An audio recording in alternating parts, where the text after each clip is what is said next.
ഭംഗിയുള്ളവനെ സുന്ദരനായവനെ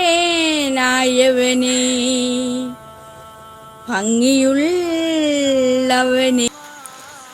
അതെ ഗൈസ്, ഞാൻ പരിപ്പ് വട ഉണ്ടാക്കിയതാണ്. പിന്നെ എനിക്കിങ്ങനെയൊക്കെ കണ്ടപ്പോൾ എനിക്കിങ്ങനെയാണ് പറയാൻ തോന്നി പരിപ്പ് വടനോട്. എന്നെ ഒരു സഹതാപം തോന്നി, കാരണം കരിഞ്ഞു കുറ്റായി. എന്താ ഈ പരിപ്പിൻ്റെ പിന്നിൽ തന്നെ ഒരു കഥ ഉണ്ട് കേട്ടോ. ഞാൻ സാമ്പാറിന് ഉണ്ടാക്കാൻ വേണ്ടി വാങ്ങി പരിപ്പാണ്, അല്ലാതെ ഇതിനൊന്നും ഞാൻ പരിപ്പ് വാങ്ങാറില്ല. അപ്പോൾ വാങ്ങി പരിപ്പ്, സാമ്പാറിന് പരിപ്പല്ല, ഇതായിപ്പോയി. പിന്നെ ഇപ്പോൾ ഇതുണ്ടാക്കല്ലാതെ വഴിയില്ലല്ലോ. പിന്നെ അപ്പോൾ അതാണ് ഈ ഫസ്റ്റായിട്ട് ഉണ്ടാക്കുക. ഞാൻ ഉണ്ടാക്കലില്ല പരിപ്പ് വട.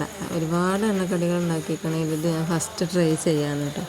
അപ്പോൾ ഇഞ്ചി വെളുത്തുള്ളിയും ആദ്യം ഞാൻ മിക്സിയിലിട്ട് എടുത്ത് വെച്ചിട്ടുണ്ട്. അതിലേക്ക് പരിപ്പും ചേർത്താണ്ട് അരക്കണം. ഇതിലേക്ക് വേണ്ട പൊടികളൊന്നും എൻ്റെ അടുത്തില്ല.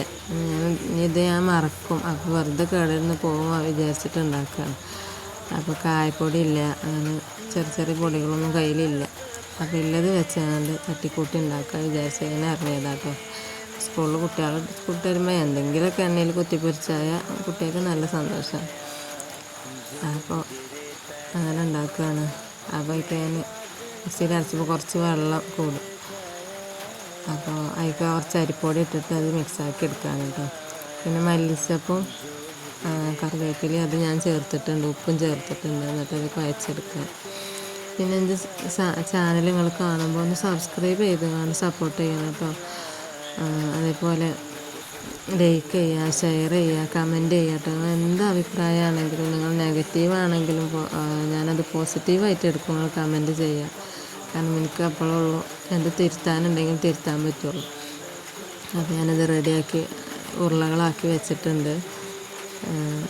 ചട്ടി ചൂടാവാൻ അടുപ്പത്ത് വെച്ചിട്ടുണ്ട് കേട്ടോ. ചട്ടി ചൂടായി വന്നിട്ടുണ്ട്. ഞാൻ അതിലേക്ക് എണ്ണ ഒഴിക്കട്ടെ. എണ്ണ ഒഴിച്ചിട്ട് നമുക്ക് ഓരോന്ന് അതായത് ചുട്ടെടുക്കട്ടെ. കുറച്ച് ഞാൻ ഫസ്റ്റ് 1-2 ട്രിപ്പ് കഴിഞ്ഞിട്ടാണ് കേട്ടോ കരിഞ്ഞത്. ഞാൻ കുട്ടികളെ സ്കൂളിൽ വന്നപ്പോൾ അങ്ങനെ വർത്തമാനത്തിന് നിന്നാണ്ട് മറന്നു പോയതാണ്.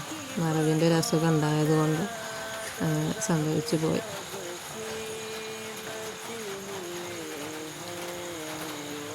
അപ്പോൾ അത് ചുട്ടെടുക്കുന്നുണ്ട്. പിന്നെ നമ്മൾ എണ്ണയിൽ എങ്ങനെയെങ്കിലും എന്തെങ്കിലുമൊക്കെ ഉണ്ടാക്കിയാലും അത് ടേസ്റ്റ് തന്നെയാവും. രുചിയില്ലെങ്കിലും അത് നമുക്ക് തിന്നാനൊരു ഇഷ്ടമാക്കരം. അതാണല്ലോ എണ്ണയിൽ പൊരിച്ചെടുക്കണ വിഭവങ്ങളൊരു ഇത്. സംഗതി ടേസ്റ്റ് ഉണ്ടായതിന് ടേസ്റ്റ് ഇല്ലാത്ത കേടൊന്നുമില്ല.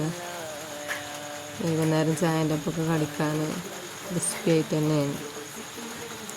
അപ്പോൾ ആയിഷു ഞങ്ങളുടെ കുട്ടിയാണ് ആയിഷു. ഓൾ സ്കൂളിട്ട് വന്നിട്ടുണ്ടായത് കഴിക്കാൻ. അപ്പോൾ തിന്നാണ്ട് അഭിപ്രായം പറയാൻ കേട്ടോ. അവൾക്കൊക്കെ ഇഷ്ടമായിക്കണത്.